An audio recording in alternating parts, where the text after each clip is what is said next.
ফুটবলের রাজা, মহারাজা, মহাতারকা এই বিশেষণগুলো এখন শুধুমাত্র ক্রিস্টিয়ানো রোনালদোর ক্ষেত্রেই মানায়। কেননা 2003 সালে পর্তুগালের জার্সিতে অভিষেকের পর থেকে একের পর এক রেকর্ড গড়েই চলেছেন তিনি। মঙ্গলবার আইসল্যান্ডের বিপক্ষে আরও একটা রেকর্ড স্পর্শ করলেন পর্তুগিজ সুপারস্টার, যা আগে করতে পারেনি বিশ্বের কোনো ফুটবলার। নিকট ভবিষ্যতে তার এই রেকর্ড ভাঙার ধারে কাছে নেই কেউই। রোনালদো আন্তর্জাতিক ফুটবলে কুয়েতের বদর আল মুতারের সবচেয়ে বেশি 196 ম্যাচ খেলার রেকর্ড ভেঙেছেন এ বছরের মার্চে 2024 ইউরো বাছাই পর্বে লিগস্টিনের বিপক্ষে ম্যাচে।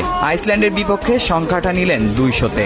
তার এমন কীর্তি জায়গা করে নিয়েছে গিনিস বুক অব ওয়ার্ল্ড রেকর্ডে। শুধু ম্যাচই নয়, আন্তর্জাতিক ফুটবলে 123 গোল করে সবচেয়ে বেশি গোলের মালিকও পর্তুগিজ তারকা। এমন কীর্তি স্মরণীয় করে রাখতে ম্যাচের আগে বিশ্ব রেকর্ড গড়ার সার্টিফিকেট ও ক্যারিয়ার শুরুর জার্সি ফ্রেম বন্দি করে তার হাতে তুলে দেন গিনিস বুক অব ওয়ার্ল্ডের কর্মকর্তা ও আইসল্যান্ড ফুটবল ফেডারেশনের সভাপতি। রোনালদোর এই কীর্তির পিছনে রয়েছে হাজারো গল্প। 20 বছরের ক্যারিয়ারে পর্তুগালকে দিয়েছেন অনেক সাফল্য।